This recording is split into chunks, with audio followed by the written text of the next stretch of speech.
¿Quieres saber cómo trabaja el backlight de una Mac, de un HP, de un iPhone 4, de un iPhone 5, un 6, un 7, un X, un XS, un 11, el que quieras? Quédate poquito y te vamos a explicar cómo trabaja en grande. Soy Fer Samble, desde Dark Lab, estamos aquí en CCS, Servimóvil, para darles una clase gratis, una clase muestra, pero esperamos que sea de mucha ayuda para muchos colegas y pues esperemos que me entiendan un poquito más de lo que es la electrónica aplicada a dispositivos móviles. Comenzamos. Eso que tenemos aquí, este circuito que tengo aquí afuera en grande, son unos diodos LED, una resistencia para proteger los diodos, unos condensadores para que almacenen y limpien los parásitos del pulsador que vamos a hacer, una bobina de núcleo de hierro, una fuente de alimentación, en este caso es de 1.5, 1.2, dependiendo de la batería. Esta va a tener sobre 1.3, aquí nos está marcando el multímetro. Si aquí observamos, el multímetro está marcando el consumo de la fuente, 1.3 voltios, es lo mismo que tenemos aquí en la gráfica, pero en electrónica sabemos que estos LED consumen entre 1.7 y 2 voltios cada uno para poder encender, por eso ahorita están apagados, no pueden encender. Para que enciendan tengo que hacer yo una fuente conmutada, esto se llama bus converter, vamos a analizarlo. Nosotros tenemos una alimentación fija, estable de 1.3, 1.2, estaba moviéndose ahí, ahorita lo moví, ahí estoy, vamos a esperar, ahí está el voltaje. Pero nosotros tenemos a nuestro amigo el osciloscopio, el cual nos va a ayudar a poder hacer una revisión no solo de voltaje, sino en este caso vamos a ver cómo se comporta el voltaje en un embobinado. Yo lo tengo conectado en la punta de análisis, en la sonda de análisis, lo tengo hacia la bobina, que ahorita no está siendo inducida y por eso no tenemos nada aquí en el osciloscopio, nada más nos está marcando el voltaje de la fuente, 1.2, pero ¿qué pasa cuando yo la excito? Excitar en electrónica en una bobina es cuando la induzco, le induzco que trabaje. Bueno, yo aquí tengo un botón, que es un pulsador, que va a simular la función de un transistor. Sabemos que un transistor prende y apaga, prende y apaga. Entonces va a hacer que el transistor trabaje y eso efectúe un ciclo de trabajo que se llama PWM, modulación por ancho de pulso. Esa modulación por ancho de pulso está dentro de los motores, de las baterías de carga, en el área de carga, en el área del backlight, en el área de un bus converter, de un buck converter, que es lo que hace que modula los pulsos electrónicos de la fuente para que esos pulsos que da induzcan a una bobina a trabajar en este caso. Vamos a simularlo. Ahorita tenemos 1.3 voltios, están fijos en la gráfica, lo tenemos aquí mismo y aquí tenemos 1.2, más preciso, un poquito más preciso el osciloscopio. Yo le voy a dar un pulso y observamos que hace una línea. Ok, ese pulso, esa línea no alcanza a prender los focos, no los enciende, pero si yo le doy varios, observemos aquí un ciclo de trabajo, aquí tenemos el mismo voltaje, pero acá ya estamos ahorita sobre los 12,6 voltios. Yo detengo la imagen en el osciloscopio y veo unas rayas. Estas rayas, ¿para qué me sirven? Bueno, aquí estoy analizando en primera que el PWM esté trabajando correctamente. ¿Por qué? Porque la modulación por ancho de pulso está generándose. Obviamente no es exacto y preciso porque lo estoy haciendo yo con mi mano. Yo no soy una máquina y no lo puedo hacer exacto. Pero vemos que cada pulsación que yo doy la ejecuta correctamente y el tiempo que esté yo sujetando el botón en el fondo va a mantener la bobina activa. Si yo aquí lo empiezo a ampliar, voy a observar que esa señal tiene pues un comportamiento distinto a las demás. Por ejemplo, aquí esta bobina, esto es lo que carga, esto es lo que está cargando el equipo o el circuito lo está generando muchos electrones, mucho voltaje para que pueda elevar, pero si recuerdan, estábamos en este mismo voltaje, 1.3 voltios, 1.2 en el osciloscopio y aquí nos detuvimos y si observan ahorita en la imagen del osciloscopio tenemos 12.2 voltios trabajando. ¿Qué quiere decir? Que de 1.2 lo elevó y por eso estos tres focos que requieren más de 1.2 voltios encendieron. Entonces, esto que tenemos aquí es la curva de Dowell o Duell. Esta es la parte donde la bobina empieza a cargar. Si yo aquí lo amplío más, observo un piquito, una cresta antes de que inicie su ciclo y esta parte alta pues es la ignición de la bobina, es donde le llega el voltaje y arranca. despega de su zona. Y toda esta zona que puedo ver aquí, esta línea recta que está en alto, que está en un voltaje diferente de 0, que es la base 1, está sustentado todo el tiempo arriba, arriba, arriba, pero ¿qué es lo que está haciendo ahí? Está manteniendo la tensión. Y al final le vemos esta colita, que en algunas bobinas es muy ruidosa y en otras como esta, que es de núcleo de ferrita o de hierro, es menos ruidosa. Esta razón es porque los electrones, aquí se alcanzó a descargar más la parte alterna de la bobina, recordando que la bobina, dentro de ella, en el cable enrollado, en todas esas vueltas que tiene muchos electrones que al inducirse se multiplican y se llama una nube de electrones. Entonces se satura tanto la bobina, que es toda esa carga, pero en algún momento la tiene que soltar. Y cuando la suelta, la está soltando aquí. Si yo aquí lo reduzco la imagen, observamos que la bobina empieza a decaer, a decaer, a decaer, a decaer, a decaer. Y si observamos, sigue cayendo, sigue cayendo. Aquí se ve infinito, pero es por la escala que la tengo a 200 microsegundos. Si yo esto lo reduzco, vamos a ponerlo, por ejemplo, en 10 milisegundos, estamos ahorita en 100 milisegundos y observemos, sube, baja, muy rápido. Bueno, esto lo podemos estudiar con un osciloscopio. Con un multímetro solamente vimos que el voltaje siempre está fijo. Aunque yo lo hubiera puesto en la zona donde eleva el voltaje, el multímetro, solo hubiera mostrado los picos de voltaje, más no nos hubiera mostrado el ciclo real de la bobina cuando trabaja. Esta bobina sube mucho el voltaje porque sus electrones, como es una bobina, aunque sea hechiza, magnética, aquí hace un campo magnético y lo sustenta con el tornillo que tiene adentro que le pusimos, que es de ferrita o de hierro. Entonces los electrones se saturan y el campo magnético se sostiene más tiempo, y por eso cuando analizamos la bobina en el osciloscopio observamos que tiene mucho tiempo de carga. Por eso con esta bobina prende rápido los LED. Cuando cambiemos la bobina por una de núcleo de aire como esta que tengo aquí, son el mismo número de vueltas que acá, pero aquí cambiamos el grosor del cable, pero son las mismas vueltas. Y cambiamos el núcleo, este es un núcleo de aire, no tiene nada dentro, es un plumón que por dentro no tiene nada magnético. Entonces vamos a observar que esta señal va a cambiar con esta bobina. Pero el voltaje se va a elevar, sí se va a elevar, pero no va a elevar tan rápido como con esta, que se fijan, vamos a observar estos focos cómo prenden muy rápido. ¿Sí? Miren. Ahí encendieron. Y nada más le di 3, 4 pulsos, lo apago, se empiezan a descargar los capacitores, se apaga, vuelvo a trabajarla. 1, 2, 3, 4, 5 y miren, ya están encendidos.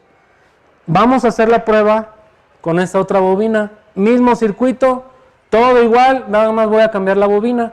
Voy a hacer el mismo pulsador, todo.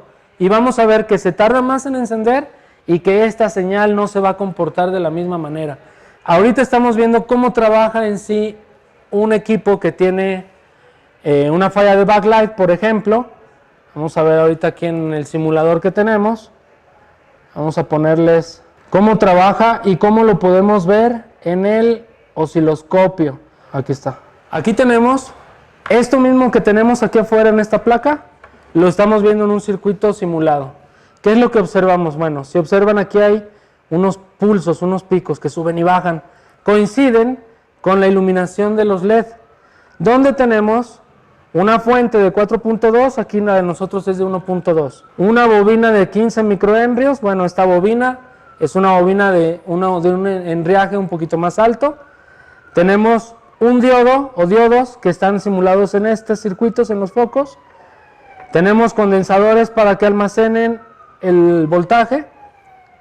Y tenemos los focos. Bueno, pero en esto tenemos también esto que tengo aquí, que este es un transistor. Este es mi transistor. Este botoncito que yo estuve presionando y apagando hace esto. Si observan aquí hace una línea azul, prende, apaga, prende, apaga. Si lo vemos en estados lógicos, hace 1, 0, 1, 0, 1, 0. Cuando yo presiono hago 1, cuando suelto hago 0. Presiono 1, 0, 1, 0.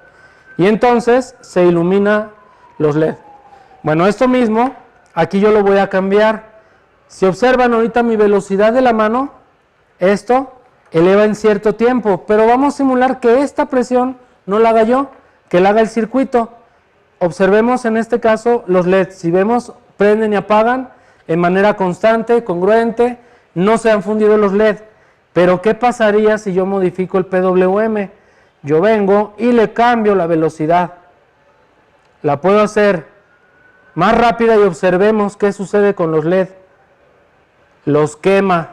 ¿Por qué los quema? Porque es tan rápida la modulación que la bobina avienta mucho voltaje, los condensadores almacenan, se desborda, los electrones siguen fluyendo. ¿Y qué pasa? Pues que el LED truena. Entonces, esta modulación por ancho de pulso, si yo le pongo aquí al simulador que nos muestre la bobina, aquí tenemos dos líneas ahora, una verde que es la bobina, la moradita que es la modulación por ancho de pulso, aquí así, los voy a separar, ahí están separadas, la carga y la descarga de la bobina, cuando carga y cuando la suelta, la carga y la suelta, su modulación que es la forma en que está trabajando el pulsador. Si yo pongo que me muestre los LED, yo aquí veo ese piquito apenas sube, observen, ese piquito naranjita que sube apenas poquito y se cae, sube poquito y se cae, son los LED que están prendiendo, pero recordemos que lo tengo muy acelerado, entonces yo necesito bajarle la modulación de ancho de pulso, que la hace el transistor, que la hace este botón, y lo que vamos a hacer regulándolo, vamos a poder llegar a una velocidad de modulación donde el circuito no pueda quemar los LED, y observemos que aquí los picos del diodo LED ya están estables, ya no está el porque no se quema. Pero si yo le bajo de más a la modulación, ¿qué voy a hacer? Bueno, que se induzca más lento, no alcanzan a prender, miren, está la bobina trabajando. La modulación la modifiqué, observemos. Pero aparte de esto, miren cómo trabaja, no alcanza a encender los LED. Entonces yo aquí le voy a dar más velocidad. Miren, por ejemplo ahí, no se alcanza a ver en la toma, los LED apenas si se alcanzan a iluminar muy poquito, no tienen brillo, nada más tiene el pulsito así como que quiere prender, pero no arranca, no enciende. Le falta saturar aquí de electrones. ¿Cómo lo hago?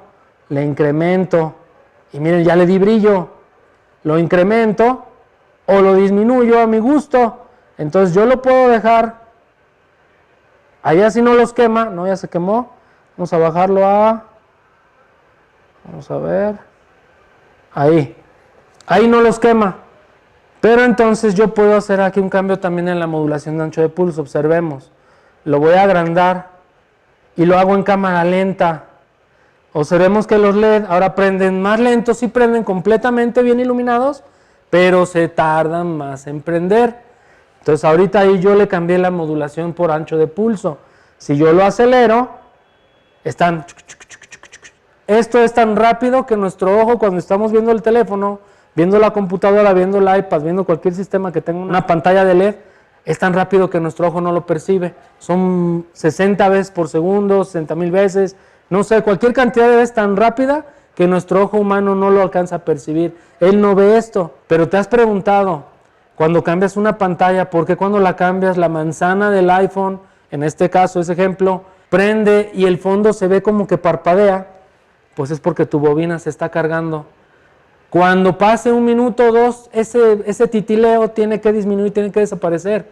Si no desaparece, tienes un problema en la bobina, muy probablemente. ¿Por qué? Porque es la que hace la inducción para que esos LED siempre estén alimentados, siempre esté dándote la luz y tú puedas tener una iluminación estable, que no parpadee. Bueno, aquí tenemos el mismo circuito que estábamos analizando, pero le quitamos la bobina de núcleo de fierro y pusimos esta de núcleo de aire. Vamos a observar algo aquí importante. Yo presiono, bueno, siempre tenemos el voltaje de la fuente, que es de la pila AAA que tenemos ahí conectada. Yo lo presiono, le empiezo a quitar voltaje. ¿Por qué? Porque está agarrando voltaje para trabajar, pero observemos acá el osciloscopio. Yo lo voy a capturar ahí mi modulación. ¿Y recuerdan el tipo de figura que teníamos hace rato? Pues ahora vamos a tener otra, a mi gusto, una figura un poquito más bonita, porque en esta se aprecia, en este tipo de bobinas, se aprecia más el trabajo de la bobina como tal, con sus ciclos, donde están un poco más marcados. Si observamos esta bobina, para empezar, es la típica imagen de una bobina que todos tenemos en nuestra mente. Cuando tú abres un libro, cuando tú ves un video, cuando a ti te muestran algo en algún lado de una bobina, tú luego identificas que esta es la imagen que tienes que ver, aunque ya vimos que va a cambiar de acuerdo a la bobina. Esta bobina tiene mucho ruido si observas, lo voy a ampliar y observamos que está más rizada que la otra y su ciclo de trabajo es menor.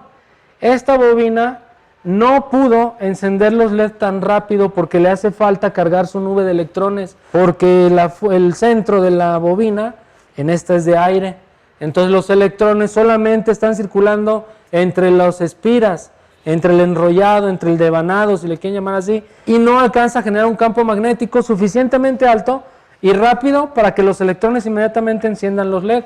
Por eso es que en esta nos tardamos más y por eso es que en esta vemos más ruido. Si nosotros la vemos así, decimos, oye, ¿esta bobina estará buena? Claro. ¿Esta bobina estaba mala? Claro que no. ¿La diferencia cuál fue? El tipo de núcleo del que está hecha. Entonces una bobina puede ser de distintos tipos de núcleos, de diferente alambrado, de diferente enrollado, de más metros del cable, de menos metros. Podemos tener bobinas que sean de núcleo de aire, que sea muy grande el embobinado, pero nunca va a tener un campo magnético tan alto como la de ferrita, o como en este caso que tenemos el tornillo. Entonces aquí vemos, las dos bobinas funcionan, claro que funcionan. Los LED encienden, claro que encienden, el circuito trabaja. La diferencia es de que aquí, en este tipo de embobinado, yo tengo que hacer más rápido, más pulsos, más tiempo y más rápido para que alcance a iluminar, o sea, necesito trabajar más. Y como a mí no me gusta trabajar igual que los electrones, por eso hace rato usamos esta bobina de fierro, donde esta bobina en 3, 4, 5 pulsos enciende. Y con eso, pues queda demostrado cómo trabaja una bobina, cómo podemos usar nuestro osciloscopio para ver esas señales, eso que le intriga a todo buen electrónico, para poder tener la memoria a la electrónica y poder resolver una falla que en muy chiquito que esté, es lo mismo que esto grande. La diferencia no la hace el circuito, la diferencia la hace tu conocimiento al saber cómo trabaja. Tú puedes usar la herramienta que tengas, un multímetro, puedes tener un henriómetro, un inductómetro, puedes tener un osciloscopio o simplemente pues puedes tener el circuito armado afuera y empezar a ver cómo trabaja. Espero les haya gustado, soy Fer Samble, Dark Lab, Dark Team y ahora en CSS Móvil México.